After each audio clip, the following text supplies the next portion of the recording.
When it comes to achieving our own personal goals, sometimes the biggest impediment is ourselves. I'm Matt Abrahams, and I teach strategic communication at Stanford Graduate School of Business. Welcome to Think Fast, Talk Smart, the podcast. Today, I am really excited to speak with Katie Milkman. Katie is a professor at Wharton and co-founder and co-director of the Behavioral Change for Good initiative. She hosts the podcast Choiceology and is the author of How to Change, the science of getting from where you are to where you want to be. Katie and I met a little over a year ago when she was so kind to offer advice about authoring my latest book. I'm super excited to continue our conversation here. And Katie, welcome. Thank you so much for having me. I'm really excited to be here. One of the reasons I'm so excited to speak with you is that your work pulls together and synthesizes many of the topics we've discussed here before. We talked about habits with BJ Fogg, motivation with Tzu-Chi Huang, and behavior change with Bob Cialdini. A lot of your work focuses on how we can change and maintain attitudes and behaviors we want to adopt. Before we get into how to do that, I'd like for you to share some of the things that get in the way of realizing these changes that we want. What are some of the barriers that you've identified and worked with? Thanks for asking that question, because it's critical to think about before you can actually figure out what's the solution. You have to understand what you're working against. Some of the key barriers that I think about are internal. I should say there's lots of external barriers to change, but the internal ones are where my research focuses. So the getting started problem is a barrier. How do I find the motivation to get going on this? We have looked at impulsivity, the fact that we focus more on the rewards we'll get today than the rewards that will be delayed, and procrastination, which is really the flip side of impulsivity. One that I think gets neglected is forgetting, but it's really important. If it's not top of mind, we can't get things done. I talk about laziness, which it sounds worse than it is. I actually think we're wired to look for the path of least resistance and efficiency, and that's normally a good thing, but it can get in the way when we want to make a change. That's another challenge. And then two final barriers that I write about and think are important are believing in yourself, really having the sense that you have what it takes. You have the confidence and self-efficacy that this is possible for you. And related to that is, and this is where we start to bleed a little bit from internal to external barriers, who you surround yourself with, because we have a tendency to conform to the people around us. And if we are surrounded by people who show us our limitations, that can be a barrier too. Those barriers, there are a lot of them. And as you were rattling them off, I'm going through in my own mind the things that have prevented me from doing some of the things that I want. And so I'm hoping in a little bit we can talk about how to reduce some of those barriers and achieve the changes that we're looking for. One of them that I find fascinating is this notion of present versus future. And I know that you have thought a lot about this and done some research on this, that we tend to be motivated by the now and not so much what's in the future. What impact does this have, and what advice do you have for managing our present versus future goals and selves? I think the focus on instant gratification over long-term delayed rewards is one of the biggest challenges. In terms of advice, I actually think there's some really wonderful wisdom that comes from research done by Ayelet Fishbach at the University of Chicago and Caitlin Woolley at Cornell University.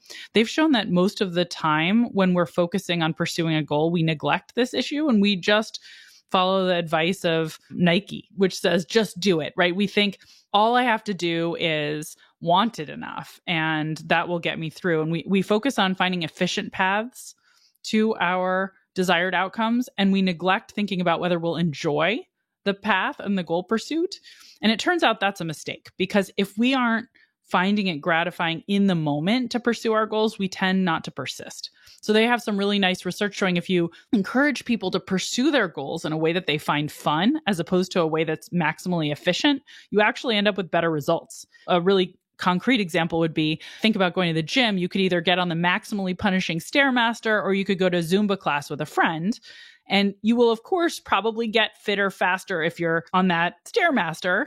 But if you find it miserable, it'll be a one-time only visit. Whereas if you're doing something you enjoy, you're going to keep it up and your results will be better in the long run. I think this is really important. I like to call it the Mary Poppins effect, that she says put a spoonful of sugar on it, right? That's the advice for how do you get kids to do things. But actually, this is true for adults too. We need a way to make it more enjoyable to pursue our goals. And I've studied one tactic for that, which I call temptation bundling, which is linking something that would otherwise feel like a chore with a source of temptation and pleasure and instant gratification. So for podcast listeners, maybe you love listening to podcasts. What if you only let yourself listen to your favorite podcasts while you're working out or doing household chores or some other activity that would otherwise be a source of pain? And we can think about other ways of temptation bundling, right? You only get to go to your favorite restaurant that has unhealthy burgers you crave when spending time with a difficult mentee. When we temptation bundle, we seem to improve the rate at which we engage in these behaviors that otherwise would feel like drudgery.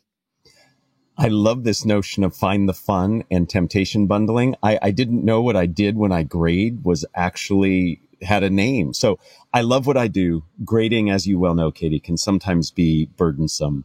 I love peanut M&Ms, and I only allow myself to eat peanut M&Ms while I'm grading. And to me, it helps me get through that. And in fact, it's nice to know that you've done some research that it actually can help others. I'm wondering, with some of these barriers, have you found that technology can help? Because I'm thinking that setting up reminders on my phone or time allotments where things go on for a certain amount of time could help. How does technology help manage some of this stuff? Absolutely. Reminders on your phone is a great example because forgetting is a huge barrier. We underinvest actually in reminders. We have some research showing that when we offer them for sale to people, we, pay 10 cents and you'll get this reminder to do this thing. And P.S. if you don't do this thing, you lose a whole bunch of money later in our study. People are like, I don't need to spend 10 cents. Of course I'll remember. And then they forget. We underused reminders to our detriment. A lot of people neglect planning, which is a big issue. And technology helps with that immensely too. So there's wonderful research by NYU's Peter Gollwitzer that people who have goals, but that's where they leave it, don't end up getting the same results as people who have goals and then make detailed plans about exactly when and where will they implement those actions that are necessary in order to achieve the goals. And technology is a great planning tool, right? Keeping your calendar, blocking off the exact amount of time you anticipate you'll need, having buffer time because we're overly optimistic about how long things will take, making sure you set reminders for all the key ingredients in your life. You highlight the notion of planning. I have a personal goal to become more physically flexible. As I've gotten older, it's harder to bend down and touch my toes, for example. And so I'm taking notes that I not only have to have the intent to be more flexible, I actually have to create a plan and publicly commit or demonstrate. You're helping me with that notion and goal that I have. I'm turning this into personal therapy. I hope that's okay, Katie. Lots of people do. It's funny because that's not my specialty. I have to acknowledge. What you're sharing is so helpful. So I know personally when I strive for a goal, I often make mistakes or don't follow through. I start well, but I just don't follow through. What advice do you have to help people follow through on the things that they're willing to try? Well, we talked a little bit about the idea of outside accountability, right? You might make your calendar visible to other people or have support groups. One of the things that helps a lot with follow through can be something called a commitment device. Commitment devices sound counterintuitive. We're really used to others imposing commitments on us, right? Your boss who gives you a deadline and says, or else. Or you think of the government that says, maintain a speed under this limit or else. Those are incentives, essentially, or constraints. A commitment device is when you do that to yourself. So for instance, you say, I will fine myself X dollars if I don't hit this deadline. And you literally put money on the line and a credit card down. There are websites that I have no affiliation with, like Stick and BeMinder, where you can do this and the money gets sent to a charitable organization if you don't succeed. And P.S., if you want to make sure it's painful, you can choose a charity you hate because they have charities on either side of contentious issues. And you choose a referee, someone else who will hold you accountable. Did you hit the deadline for the project you were working on? Or did you go to the gym the number of times you intended to go? One of my favorite studies on this is actually with smokers who were trying to quit, and they were randomly assigned to two groups. One group got all the standard tools for quitting, and the other group got the standard tools, plus they could put money into a savings account, and they knew they would have to forfeit all of that money if they failed a nicotine or cotinine urine test 6 months in the future. And indeed, it turned out just having a way to put that money down increased quitting. So the group that had access to an account that they could put money in and forfeit if they failed to achieve their goals, they quit at a 30% higher rate. Wow. So I think these commitment devices, tools of accountability, are really important to keep in mind for yourself. Again, we're used to others doing it. Someone else sets the deadline and says, or else, or fines us. But you can do the same thing to incentivize yourself to follow through on your best intentions so that when temptation strikes, there's more skin in the game. There's more consequence if you give into it. I really find that fascinating, this notion of setting up accountability for ourselves. I had not thought about the negative consequence, right? So donate to a charity that's totally opposite your point of view would be very motivating. I'd like to look at the role communication can play in achieving our personal goals. How do framing and feedback influence our success? Those are great questions. They matter a lot. So feedback is important in that it helps us demarcate whether or not we are making the progress we hope to. It helps us celebrate the small wins. Framing also matters a lot. One of my favorite studies that I got to be involved in was led by one of my students named Anish Rai, and it was in partnership with an organization called Crisis Text Line, and they were trying to figure out how do we help motivate our volunteer workforce to follow through on getting to the 200 hours of yearly volunteering that they've committed to do for us. And they were already receiving reminder emails each week, please fulfill that commitment. And we knew something about the science of framing and the importance of making goals feel more bite-sized and achievable. And what we suggested and tested was whether it might be more effective than highlighting that 200 hours yearly goal. We said, that's 4 hours a week. Let's just reframe that big commitment into a more bite-sized component so that it feels approachable and you know exactly what you want to check off and achieve this week or in this next 2 weeks. And what we found is just reframing those goals led to about an 8% increase in volunteering over and above what they were achieving normally. So I think that's a nice example of how important it can be to communicate clearly about bite-sized goals. And feedback is really important in that context too, because otherwise you can't see, am I getting there? Am I making the progress I hope to make? Really interesting and insightful that the way you look at the task itself and the way you frame it for others and personally help.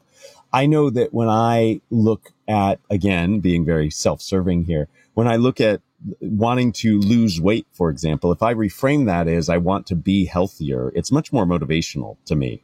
And I look at what I do differently. So just the way we frame things in my own life has made a big difference. I'm curious, in your own life, what have you found to be most impactful for yourself, Katie, when you're trying to achieve something you want to achieve? What are the things you do? One of the most important things for me is this notion of trying to make it more fun. But a big way I do that is through social connection. So I'm very careful to bring in collaborators who make it a joy and a pleasure to do the work. It creates accountability because if I'm doing something on my own, I can put it off forever, but now there's someone else who's waiting for a draft or waiting for a response.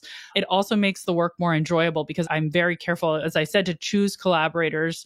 I choose people who make it a joy. That's absolutely critical to my productivity and happiness. Thank you for sharing. And some of the work you do and the collaborators you have are amazing. And in fact, I'd like to focus now on different work that you have done. And one of the things I'd like to bring up, it has to do with a collaboration you had with one of our previous guests, Jonah Berger. The two of you conducted some research that has been very, very frequently cited.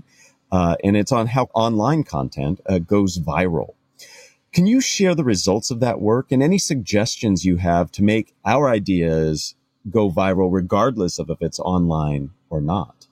Thanks for asking about that work. I really love that project. It actually was motivated by former Stanford professor Chip Heath, who came and gave a talk when I was a graduate student at Harvard about some of the amazing work he had done on what kinds of stories we pass on.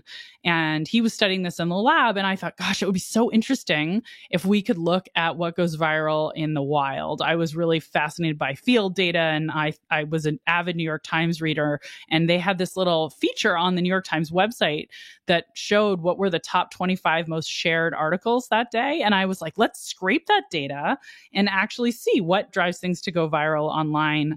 What we saw is that stories that were more emotional were much more likely to go viral. Interestingly, in the context of the New York Times, more positive news was slightly more viral than negative. Now, any news that was emotional is better than being sort of not triggering that kind of reaction, but positivity was winning out. I don't think that's true in the necessarily social media world we inhabit today. But on the New York Times circa 2009, 2010, which is when we did our data collection, that was a nice finding. We also found that it was emotions evoked more of a sort of heart-raising reaction. The term in psychology is to call them arousing, but that has other meanings in common parlance, and that's not what it's not what it sounds like. It's emotions that just make your heart race. So think awe and anger, much more than emotions like sadness that lead you to share. Scientific articles, interestingly, were really commonly shared, more so than many other categories of article. Of course, opinion pieces, but if there's something surprising and awe-inspiring, it does make us want to connect with others and make sense of it and discuss. And I think that's such a positive result and something we can all think about. How do we use that for good? Before letting you go, I know that beyond studying goals and how we achieve them, you also do work on diversity, equity, and inclusion, and a very important topic to me personally, and we've talked about it a lot on this podcast. What has your research shown to help in this regard? What can we do to help the goals of diversity, equity, and inclusion? Let me first say something that doesn't work, that we've invested way too much time and energy in. We have done some research looking at whether or not online diversity trainings add value and found that they really don't seem to add the kind of value we all would hope.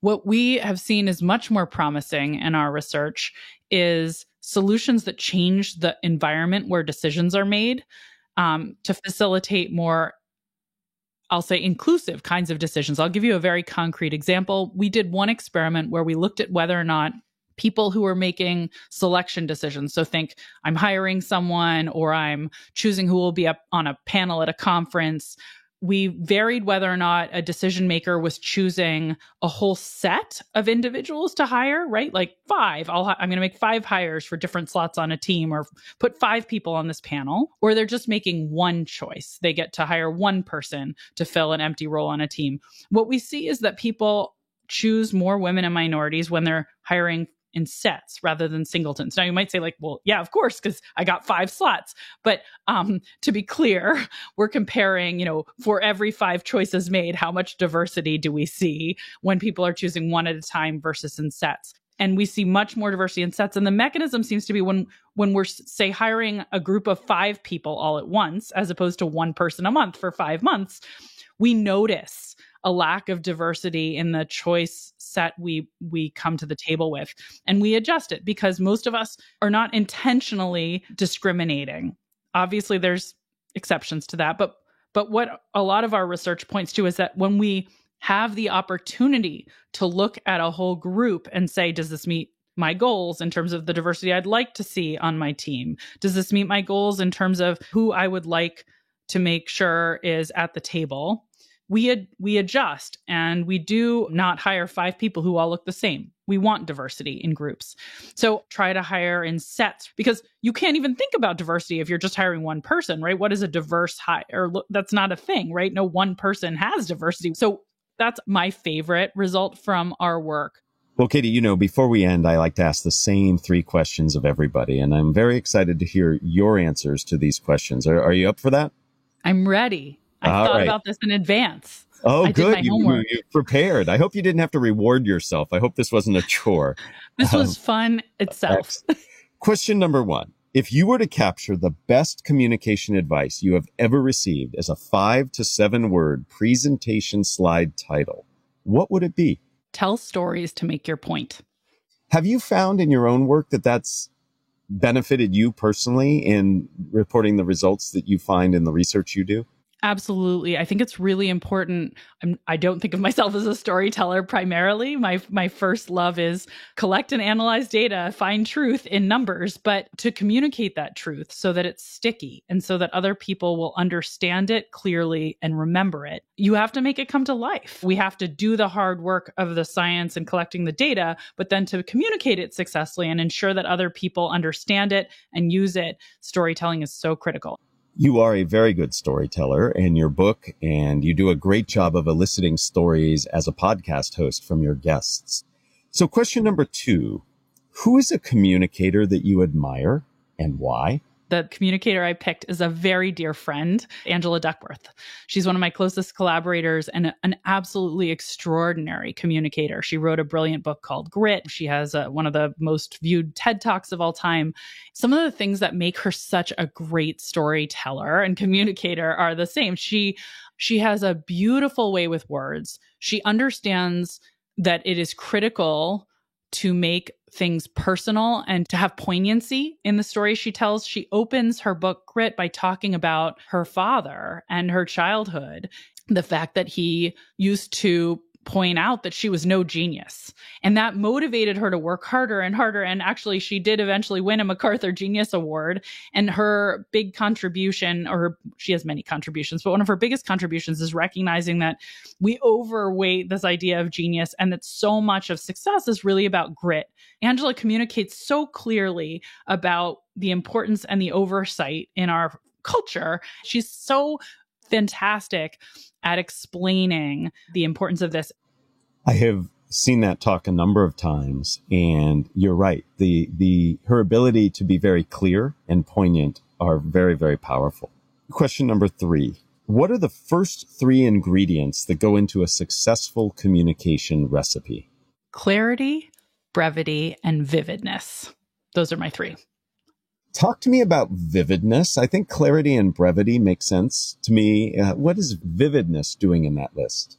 I'm a judgment and decision-making scholar. So my thinking is heavily influenced by the work of other judgment and decision-making scholars. Particularly, I'm thinking of Danny Kahneman and Amos Tversky. And some of their work has highlighted that one heuristic we use when we're making judgments is how vivid something is. So we overweight the likelihood of shark attacks and homicides, for instance, because those are really overrepresented in our mind relative to other kinds of incidents because they're splashed all over the news. We talk about them. We're scared of them. Vividness really matters to the way we calculate frequencies and estimate the importance of things. And it's also important for communication because if you want people to weight your message, it needs to be something that stands out in their mind. And so, great advertising, great communication recognizes this bias and deploys vividness. It sticks in your mind just like a shark attack. Right. We're taking advantage of the way the brain is wired to process information. And if we can do that, be vivid, but also very clear and brief, I think we've got the total package. Katie, this has been a true delight. I knew it would be. I have enjoyed our conversations prior to this one, and thank you very much for giving us very specific advice on things we can do as we strive for goals and change in our own life. And I appreciate expanding beyond just that, but also talking about information going viral and diversity, equity, and inclusion. I encourage everybody to learn from Katie in multiple ways. Katie hosts the popular podcast Choiceology, and she has an amazing book, How to Change: The Science of Getting from Where You Are to Where You Want to Be. Katie, thank you. Thank you. Thank you so much again for having me. This was a real pleasure. Thanks for joining us for another episode of Think Fast, Talk Smart, the podcast from Stanford Graduate School of Business. This episode was produced by Jenny Luna, Michael Riley, and me, Matt Abrahams. For more information and episodes, visit gsb.stanford.edu or subscribe to our show wherever you get your podcasts. Finally, find us on social media at Stanford GSB.